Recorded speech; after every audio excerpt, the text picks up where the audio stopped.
మాది మజీపూర్ అండి. మాది అలియాబాద్ మున్సిపాలిటీ నూతనంగా ఏర్పడింది.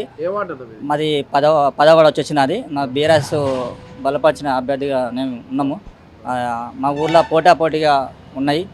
మరియు కొత్తగా ఇప్పుడు మున్సిపాలిటీ ఉన్నది కాబట్టి మాకు గ్రామ అభివృద్ధి ఎవరు గెలిచినా ప్రత్యేకంగా ఎవరు గెలిచినా వారికి ధన్యవాదాలు కూడా చెప్తాము. ప్రత్యేకంగా ఏంటంటే మాకు గ్రామ అభివృద్ధికి ముందుగా ఎవరైతే మాకు చేయగలుగుతారో వాళ్ళకి గ్రామ అభివృద్ధి చేస్తే మాకు సంతోషం అండి. ముఖ్యంగా ఏంటంటే ఇంతకుముందుకు మాకు గ్రామాలు ఉండే, ఇప్పుడు మున్సిపాలిటీ కాబట్టి కొద్దిగా ఇబ్బందిగా ఉంది. అదే గ్రామాలు ఉంటే కొద్దిగా అభివృద్ధి చెందేది.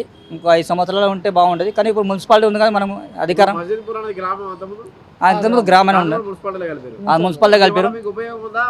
అంటే ముందు ఇప్పుడు కొత్తగా అయింది కాబట్టి మాకు కూడా ఏం అంత లేదు. ప్రత్యేకంగా అయితే ఇప్పుడు ఎవరు చేసిన ఇప్పుడు 5 ఏళ్ళు చూస్తే మాకు అర్థమవుతుంది. కానీ అందుకే ప్రత్యేకంగా ఏంటంటే మా గ్రామ అభివృద్ధికి ఎవరైతే నాయకులు గట్టిగా అభివృద్ధి చేస్తే వాళ్ళకే ధన్యవాదాలు. మల్లారెడ్డి గారు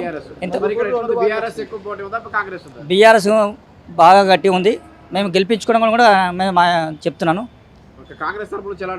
మాకు కాంగ్రెస్ పార్టీ నుంచి ఇక మాకు ఇప్పుడు బీఆర్ఎస్ ఉంది కాబట్టి కాంగ్రెస్ పార్టీ గురించి మనకు అంత ఎవరికి ప్రత్యేక పరోక్షంగా ఎవరికి కోపాలు అలాంటివి ఏం లేవు.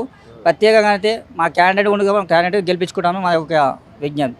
ఇంకేంటంటే కేసీఆర్ చేసిన ప్రభుత్వము గత 10 ఏళ్ళు చేసింది. కేసీఆర్ గారు నీళ్లు కానీ మరియు కాళేశ్వరం ప్రాజెక్టు ఉంది, దానివల్ల నీళ్లు కానీ కరెంటు ఉచిత కరెంటు కానీ మరి దళిత బంధు కానీ ఇప్పుడు అవి ఏమి లేవండి.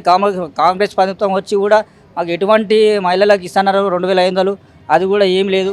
మళ్ళీ ఉచిత బస్సు పెట్టినది ఓన్లీ ఆడవారికి మాత్రం, కానీ ఉచితంగా మగవారు ఎటువంటి ఉపయోగాలు కూడా లేవు. మరియు ఇప్పుడు దళిత బంధు కూడా తీసేసారు. ఇస్తారు కండి. ఇక రూలింగ్ పార్టీ వాళ్ళకి ఇప్పుడు కాంగ్రెస్ ప్రభుత్వం ఉంది కాబట్టి వాళ్ళకి ఇస్తారు. ఇక మా బీఆర్ఎస్ ప్రభుత్వంలో ఏమి ఎటువంటి ఉపయోగం లేదండి మాకైతే.